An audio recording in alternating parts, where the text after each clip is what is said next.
का नाम ये कन्नौजवाल है, जैसा ही रंग रूप है वैसा ही माल है।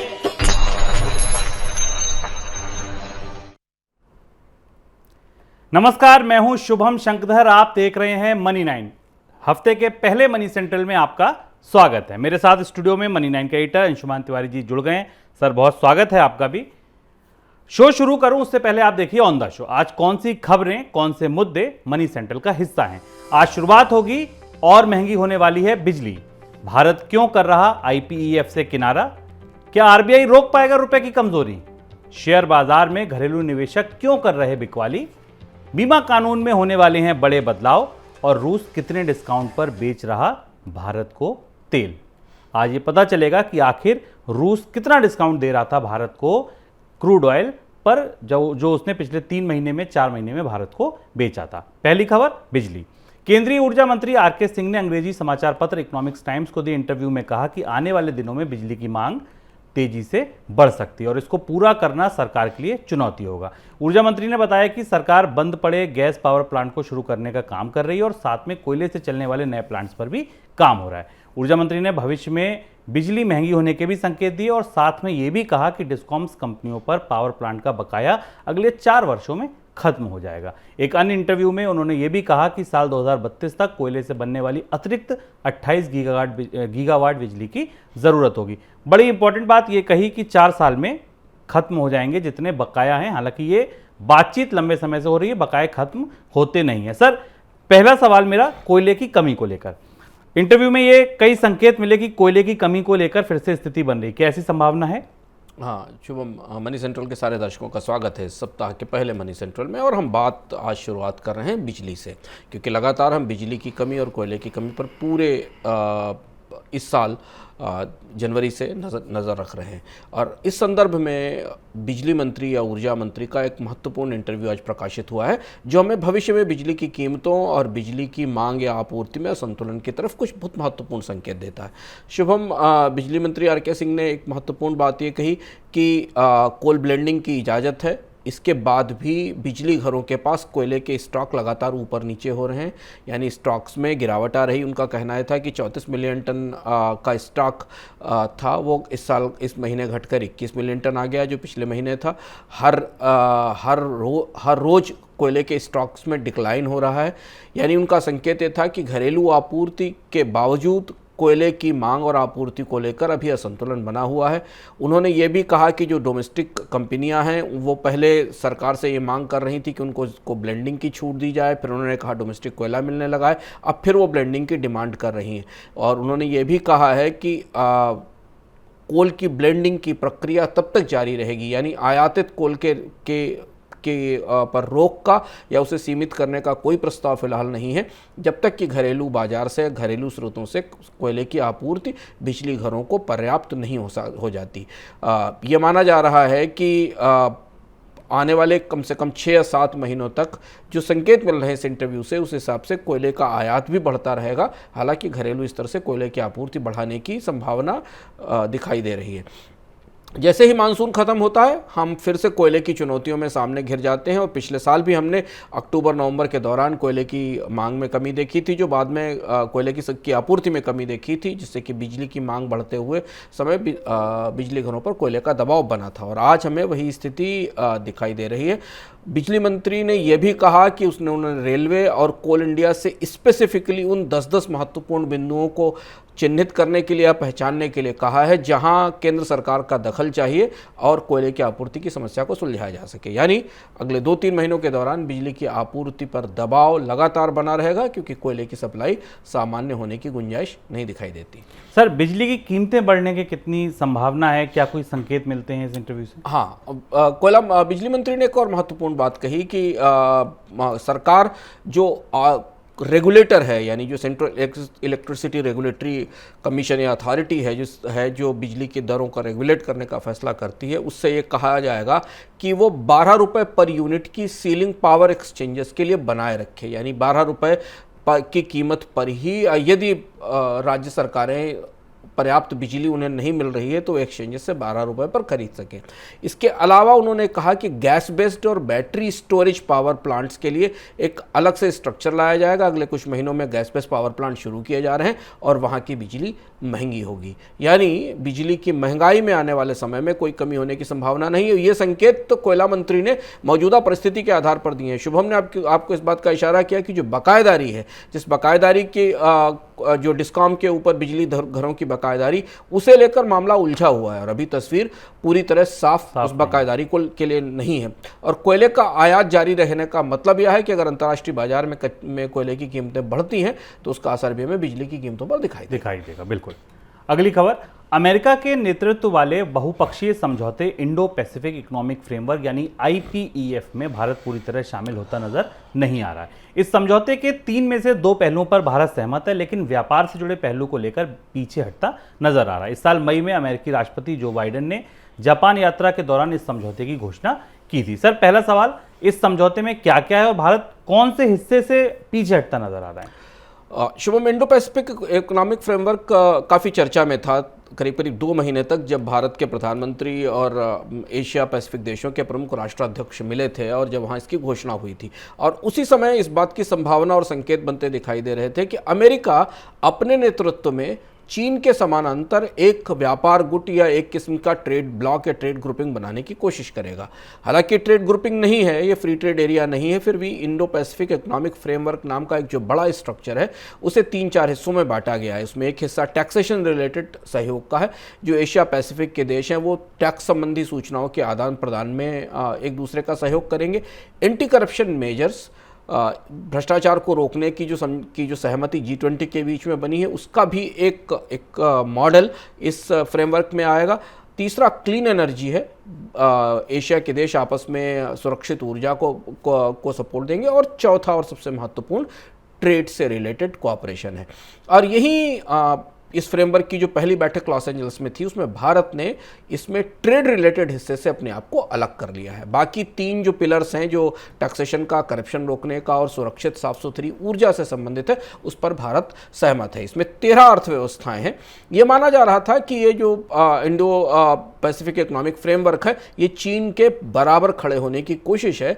अमेरिका के नेतृत्व में यह पूरा फ्रेमवर्क चीन के पैरेलल बनाने की बात थी, जिसमें Vietnam, south Korea, Japan, Philippines, Thailand, Malaysia, Singapore, Indonesia, Australia, New Zealand, Brunei और भारत शामिल है। इनकी अर्थव्यवस्थाएं मिलकर क्या एक नया व्यापार समूह, मुक्त व्यापार क्षेत्र तो नहीं, एक नई व्यापार संधि बनाएंगी, इस बात की कोशिश और संभावना इसके साथ दिखाई दे रही थी। हमें याद रखना होगा कि डोनाल्ड ट्रंप ने एक बड़ी अंतर्राष्ट्रीय व्यापार संधि, जिसको ट्रांस पैसिफिक अटलांटिक ट्रीटी कहा जाता था, उससे अमेरिका को वापस खींच लिया था या अमेरिका से बाहर निकल गए थे। उसके बाद ये पहला बड़ा फ्रेमवर्क था जो बनने की कोशिश कर रहा था। भारत RCEP से बाहर निकल चुका है और फिलहाल उसने यहाँ से भी अपने पैर पीछे खींच लिए हैं। सर, पहले RCEP से बाहर निकलना, जैसे आपने कहा, अब IPEF से बाहर होना, क्या लगता है आपको किसी बहुपक्षीय समझौते में फिलहाल भारत के शामिल होने की संभावना नहीं है? इसके राजनीतिक मायने क्या है? राजनीतिक मायने महत्वपूर्ण है कि भारत आखिर इंडो पैसिफिक इकोनॉमिक फ्रेमवर्क से बाहर क्यों आया, जिसे लेकर पिछले 2-3 महीने पहले काफ़ी उत्साह दिख रहा था भारत में। उसकी 2 बड़ी वजह हैं।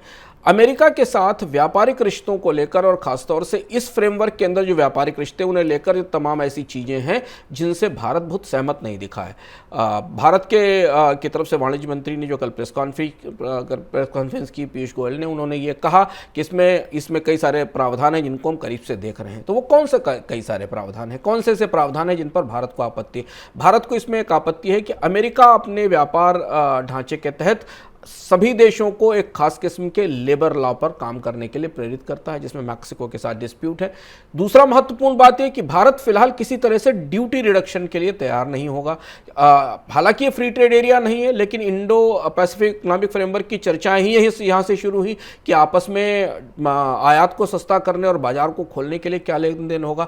भारत इस मामले में फ्री ट्रेड एरिया एग्रीमेंट की तरफ ज़्यादा झुका हुआ है। इस कोशिश में है कि वो फ्री ट्रेड एरिया एग्रीमेंट करे, ना कि वो बहुपक्षीय 13 देशों के लिए किस तरीके की सहमति बनाए जिसमें 13 देशों के लिए ड्यूटीज़ का आदान प्रदान हो। तो ये बेसिक प्रेमाइस थी इस फ्रेमवर्क की, जिससे भारत सहमत नहीं था, वो इससे बाहर हो गया। और तीसरा और सबसे महत्वपूर्ण पहलू था डिजिटल ट्रांजेक्शंस पर, डिजिटल लेन देन के ऊपर टैक्सेशन को लेकर, जिसमें भारत की आपत्तियां पहले से।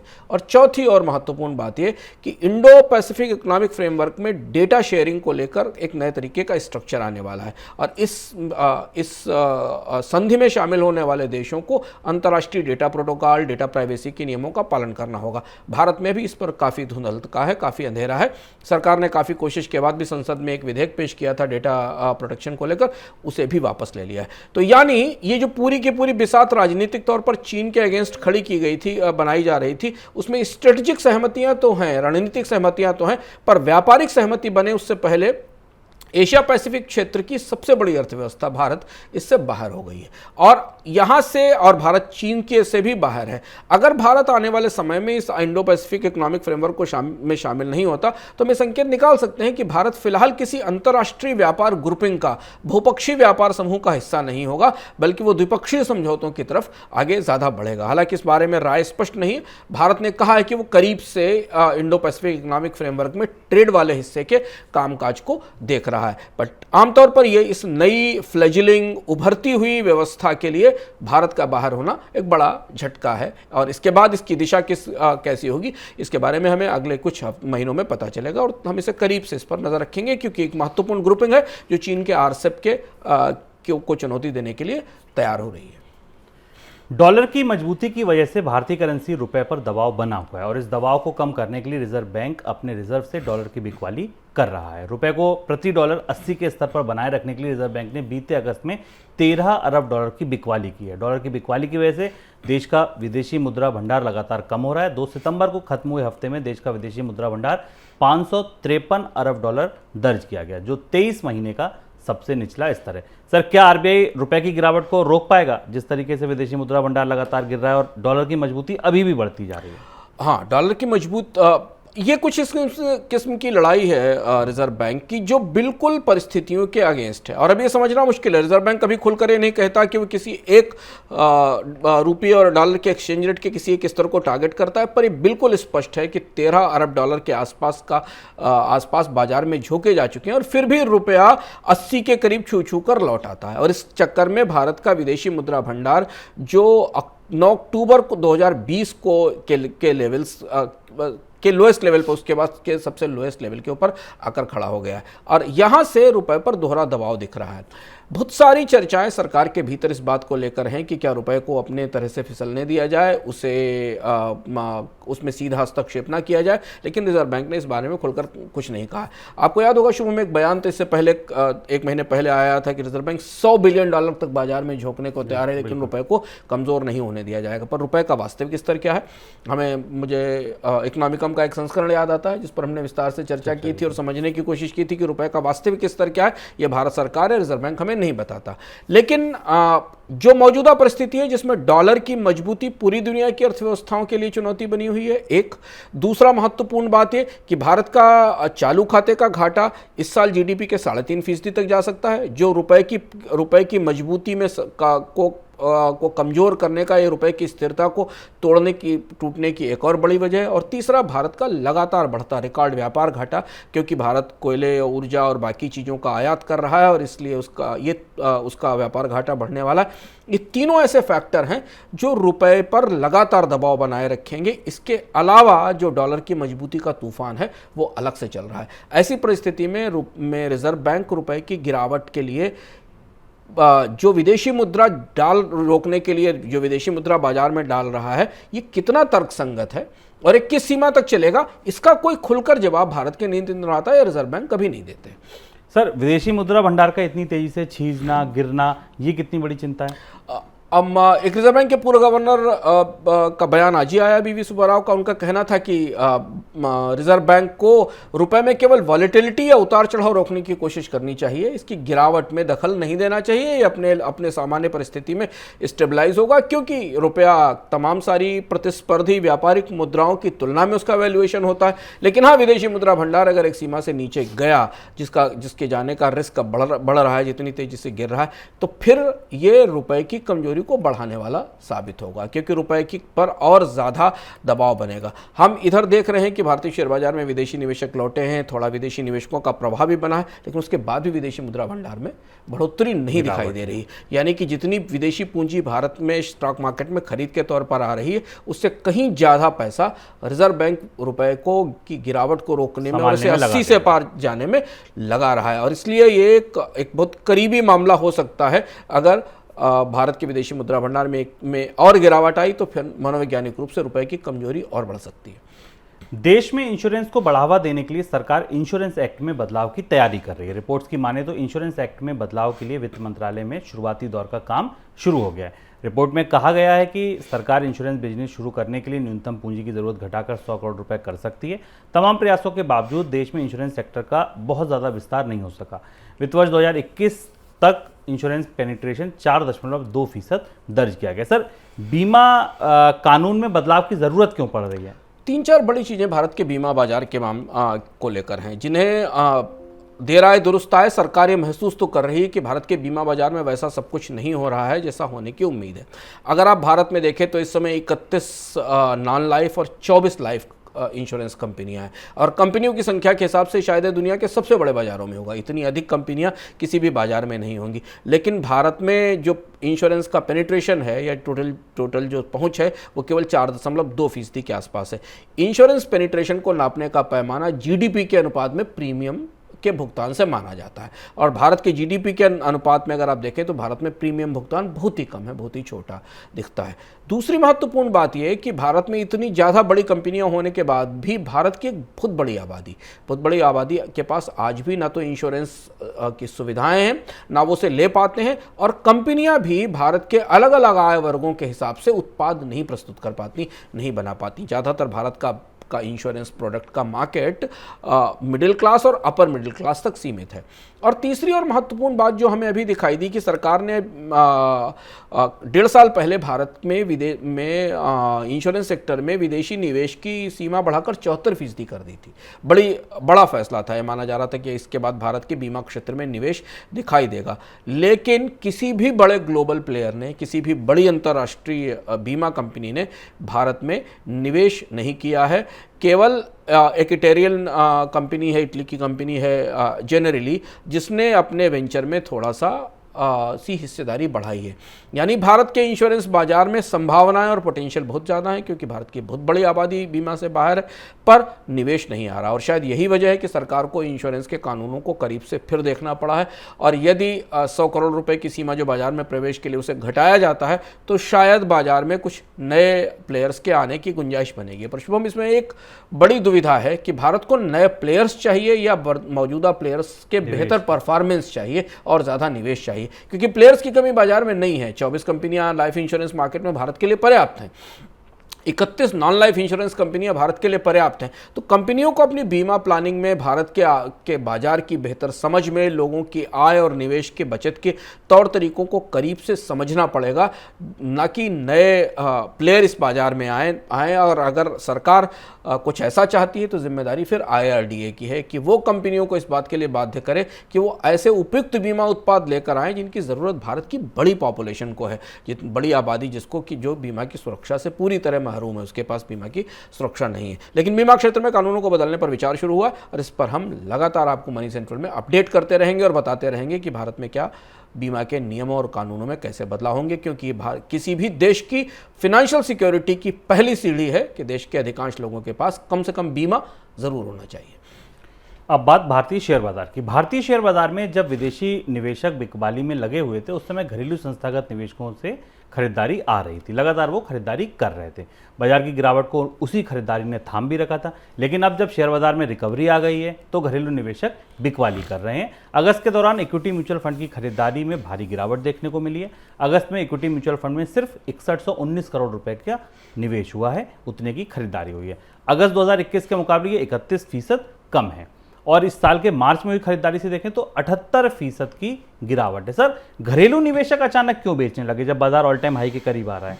हाँ शुभम, घरेलू निवेशकों की बिकवाली को हमें दो तरह से समझना पड़ेगा। पहली चीज तो ये कि ये म्यूचुअल फंड्स की बिकवाली है, ये रिडम्पशंस नहीं है, यानी लोग अपना पैसा वापस नहीं मांग रहे हैं म्यूचुअल फंड से। म्यूचुअल फंड एक बेहतर लेवल पर प्रॉफिट बुक करने की कोशिश कर रहे हैं या निकलकर एक मुनाफा वसूली की कोशिश कर रहे हैं। अब यहाँ एक दुविधा होती है कि म्यूचुअल फंड्स उन सामान्य निवेशकों में से नहीं जो एक बार पैसा लगाते हैं, क्योंकि म्यूचुअल फंड्स के पास तो कैश का फ्लो लगातार बना हुआ है, SIPs के जरिए पैसा वापस आ रहा है, तो शायद वो इस कोशिश में है कि बाजार में एक स्तर थोड़ा नीचे आए और उन्हें और बेहतर मुनाफों का मौका मिले, और इससे पहले वो जितने मुनाफे अभी निकाल सकते हैं, जो प्रॉफिट बुकिंग कर सकते हैं, उसे लेकर वापस निकल जाएं। हमने बिल्कुल इसका डाइवर्जेंट ट्रेंड देखा था पिछले साल अक्टूबर से लेकर, और अभी हम सितंबर में खड़े हैं। लगातार भारत के बाजार से विदेशी निवेशक निकल रहे थे और घरेलू निवेशक खरीदारी कर रहे थे। अब विदेशी निवेशक आए हैं और उन्हें बाजार में ऊंची कीमत पर प्रवेश का दरवाजा मिला है, क्योंकि जिस स्तर पर वो बाजार को छोड़कर गए थे, उसके बाद भी बाजार में भारतीय निवेशकों ने खरीदारी की और वैल्यूएशन ऊपर थे। अब यहाँ से जिन वैल्यूएशंस पर विदेशी निवेशक खरीद रहे हैं, उन वैल्यूएशन पर भारतीय निवेशक बाहर लौट रहे हैं। तो अगर आप म्यूचुअल फंड के नजरिए से देखें तो उनके लिए प्रॉफिट बुकिंग का मौका है, उनके लिए प्रॉफिट्स निकालने का मौका है। लेकिन अगर आप बड़े मार्केट के लंबे परिदृश्य की दृष्टि से देखें तो एक इस बात की संभावना दिखाई देती है कि किसी न किसी लेवल पर बाजार में एक करेक्शन आएगा, और उस करेक्शन के साथ फिर भारत के म्यूचुअल फंड निवेशक दोबारा बाजार में खरीदारी के लिए आएंगे, क्योंकि ये पूरा का पूरा फैसला इंस्टीट्यूशन के बीच हो रहा है।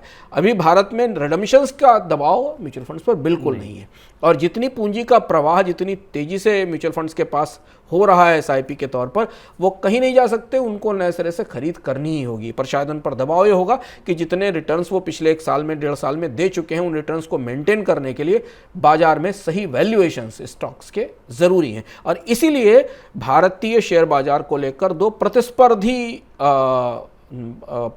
विश्लेषण हमें हमेशा मिल रहे हैं पिछले 1-1.5 साल से, कि क्या भारतीय बाजार ओवर वैल्यूड है, क्या भारतीय बाजार में वैल्यूएशंस बहुत हाई हैं, इन पर खरीदारी करनी चाहिए, या भारतीय बाजार में वैल्यूएशंस तो कम है क्योंकि भारतीय बाजार तो अंतर्राष्ट्रीय बाजारों से डीकपल होकर अलग चल रहा है, और यहाँ से कीमतों में और ज़्यादा बढ़ोतरी की गुंजाइश है। और यहाँ एक और ध्यान रखना होगा बात कि फिलहाल दोनों ही खेमे, चाहे वो हाई वैल्यूएशन का खेमा हो या वो लो वैल्यूएशन का खेमा हो, भारतीय अर्थव्यवस्था के मैक्रो फंडामेंटल्स अभी इन्हें सपोर्ट नहीं कर रहे हैं। भारतीय अर्थव्यवस्था में महंगाई, मांग, ग्रोथ, खपत, उत्पादन, ये सारे आंकड़े अभी शेयर बाजार की जो मौजूदा केमिस्ट्री है इसको सपोर्ट नहीं करते हैं, इसके साथ खड़े नहीं है। तो ये परिस्थिति है बाजार की इस समय, इसलिए बाजार हमें दोनों साइड में साइडवेज मूव करता लगातार दिखाई दे रहा है कि बाजार में एक सीधी दिशा नहीं दिख रही।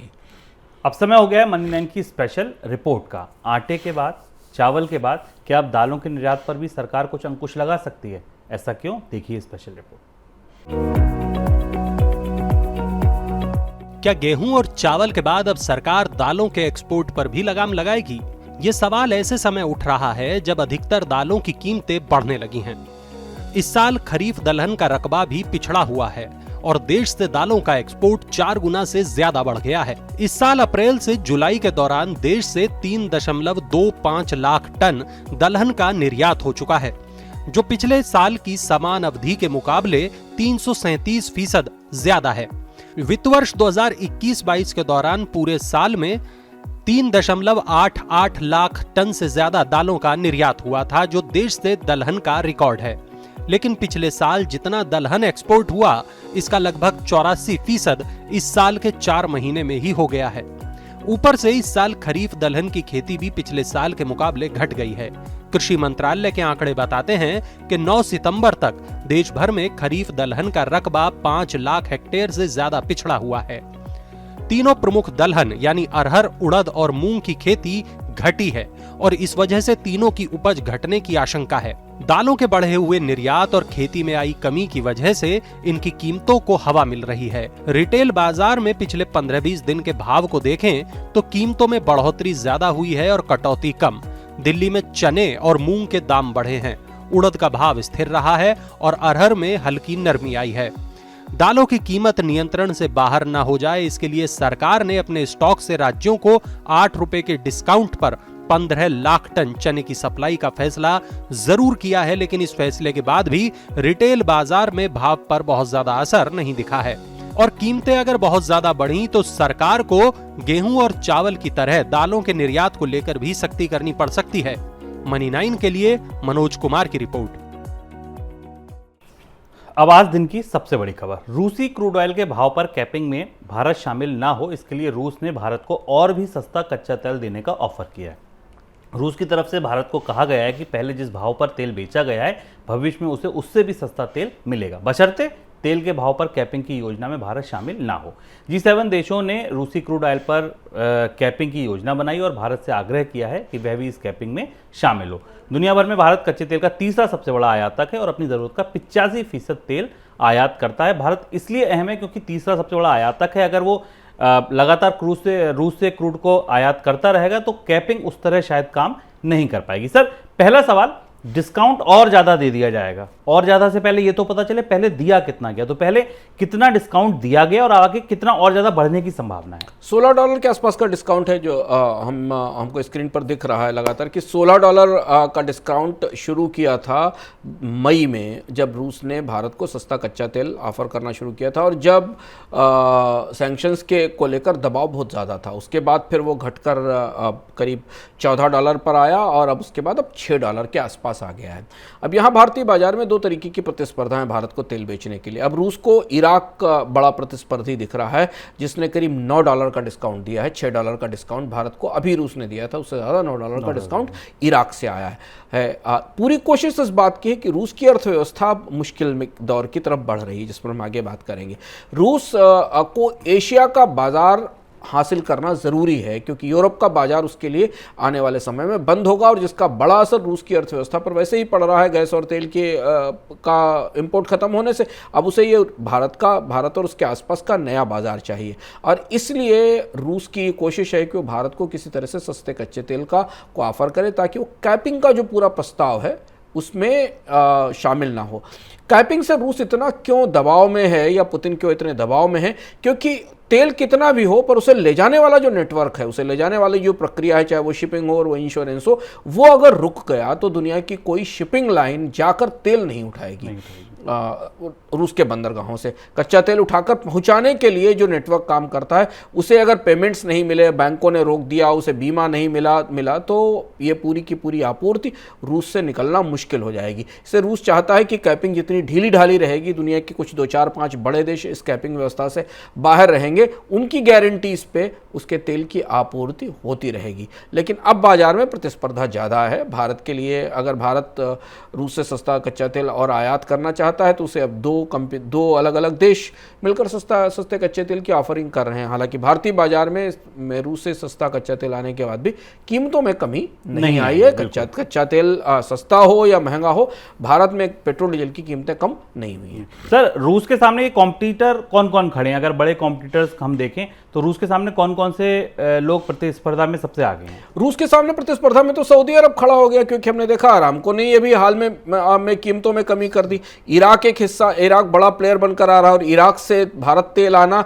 रूस से तेल आने की तुलना में सस्ता भी है और पास भी है क्योंकि रूस से तेल को ब्लैक सी से लंबी यात्रा करके आना पड़ेगा। इसके अलावा अगर एशिया के बाजार में रूस की तरफ से और ज़्यादा दबाव बनता है तो सऊदी अरामको अपनी कीमतों में और ज़्यादा कटौती करेगी क्योंकि अंतर्राष्ट्रीय बाजार में डिमांड और सप्लाई का मिसमैच बना हुआ है। कच्चे तेल की कीमतें $90-92 प्रति बैरल के आसपास हैं।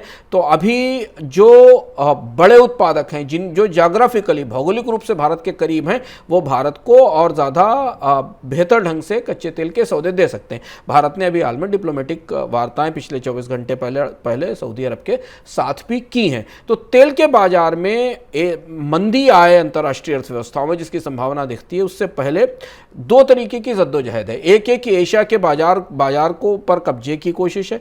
हालांकि सऊदी अरब और ओपेक देशों को यूरोप का बाजार मिलेगा पर रूस वहाँ से निकलने के बाद नए बाजारों की तलाश कर रहा है। और दूसरी जद्दोजहद ये है कि बाजार में जितनी मांग है उसे पहले से ही फिट कर लिया जाए, उसके बाद फिर कीमतों का स्तर तय किया जाए उत्पादन के तौर पर। और अब रूस इस पूरे जाल में जो पूरा जाल प्रतिबंधों का बनाया गया था उसमें कच्चे तेल और ऊर्जा को लेकर उलझता दिख रहा है। सर, रूस के लिए कच्चा तेल या गैस बेचना, उसके लिए बाजार बनाना, तलाशना जरूरी क्यों? क्या ऐसा कोई संकेत है कि अर्थव्यवस्था को बहुत ज़्यादा डेंट हो गया है इस युद्ध की वजह से? हाँ, इस तरीके के संकेत हैं शुभम। और जैसे अभी जो खबरें हमारे पास सुर्खियों में आ रही हैं कि यूक्रेन ने रूस के कब्जे वाला एक बड़ा हिस्सा वापस खाली करा लिया है। रूस की एजेंसी की तरफ से इस बात की पुष्टि नहीं की गई, पर इसे नकारा भी नहीं गया है। अब दुनिया की ताज़ा सुर्खियां ये हैं कि क्या रूस ये युद्ध हार रहा है, यूक्रेन की सेना वापस उन क्षेत्रों पर कब्जा कर रही जहां रूस ने कभी कब्जा किया था। हालांकि युद्ध में दोनों तरफ से दावे किए जाते हैं, पर रूस की तरफ से वो दावे नहीं हुए हैं, उन दावों को खंडन नहीं किया गया जो दावे यूक्रेन की तरफ से इस युद्ध में जीत को लेकर किए गए हैं। लेकिन हाँ, अगर हम आर्थिक संदर्भों में करीब से देखें तो कुछ खबरें हमें छनकर बाहर निकलती दिखाई दे रही हैं। एक महत्वपूर्ण दस्तावेज पूरी दुनिया के बैंकरों, निवेशकों और स्ट्रेटेजिस्ट के बीच में चर्चा का है। रूस की अपनी सरकार के विभागों ने अपनी सरकार के लिए एक महत्वपूर्ण दस्तावेज बनाया है जो ये बता रहा है कि रूस की अर्थव्यवस्था पर इस युद्ध का बेहद गहरा असर पड़ा है। अर्थव्यवस्था तो मंदी में, कॉन्ट्रैक्शन में खिसक गई है। ये माना जा रहा है, ब्लूमबर्ग की रिपोर्ट है कि रशिया का इकोनॉमिक आइसोलेशन या रशिया को पूरी दुनिया की अर्थव्यवस्थाओं से जो अलग किया गया है उसका जो असर अलग अलग क्षेत्रों पर हुआ है वो काफ़ी चिंताजनक है। ये रिपोर्ट ब्लूमबर्ग के पास है। ब्लूमबर्ग ने इस पर विस्तार से रिपोर्ट भी की है। इसमें 2-3 बड़े सिनेरियोज रखे गए हैं और शायद इन सिनेरियोज के संदर्भ में अगर हम शुरू देखें तो हमें लगता है कि रूस क्या पीछे हट रहा है या युद्ध से पीछे खिसक रहा है, ये बात कहीं हद तक सही लगती है। इसमें यह बताया गया है कि मौजूदा परिस्थिति में अगर युद्ध अभी बंद हो जाता है तो रूस की अर्थव्यवस्था को युद्ध से पहले की स्थिति में पहुंचने में कम से कम 10 साल लग जाएंगे। इतना डैमेज हो चुका है रूस की इकोनॉमी को इकोनॉमिक आइसोलेशन से यहां से पीछे पहुंचने में कम से कम 10 साल लग जाएंगे। और अगर इकोनॉमी में युद्ध खत्म होता है, बड़े पैमाने पर निवेश होता है, तो इकोनॉमी को अगले 3 साल से 4 साल में वापस खड़े होने का मौका मिलेगा। और यह माना जा रहा है कि अर्थव्यवस्था में स्ट्रेस मतलब 8% से ज़्यादा बढ़ सकता है, यानी कॉन्ट्रैक्शन 8% से नीचे जा सकता है।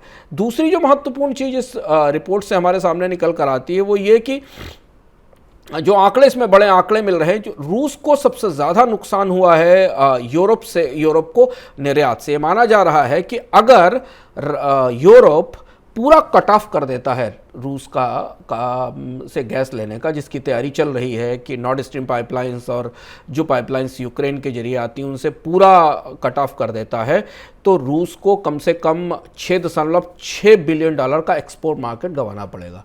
$6.6 बिलियन साल का नुकसान रूस की अर्थव्यवस्था को होगा और एक्सपोर्ट मार्केट खत्म हो जाएगा। सेम स्थिति ये मानी जा रही है कि ऑयल के सिचुएशन में करीब ऑयल ने रूस के एक्सपोर्ट्स में 55% हिस्सा रखा था, और अगर ये एक्सपोर्ट बंद हो जाता है तो रूस का लगभग अधिकांश ऑयल प्रोडक्शन खत्म हो जाएगा।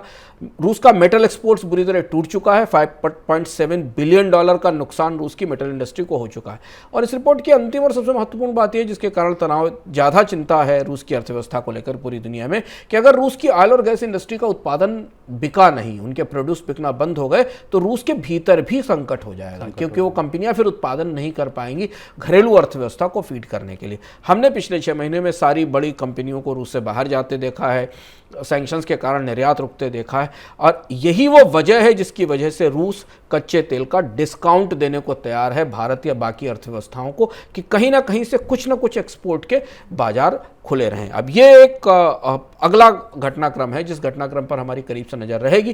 क्या ये बात सही है कि रूस इस युद्ध से वापस अपने पैर खींच रहा है? क्या ये बात सही है कि यूक्रेन युद्ध जीत रहा है? इसको लेकर दावे प्रतिदावे बहुत ज्यादा हैं, पर रूस की अर्थव्यवस्था की भीतरी तस्वीरें बताती है कि शायद रूस लंबे समय तक ये युद्ध जारी रखने की स्थिति में अब नहीं होगा। कम से कम ऐसे आंकड़े हमारे पास निकल कर बाहर आ रहे हैं।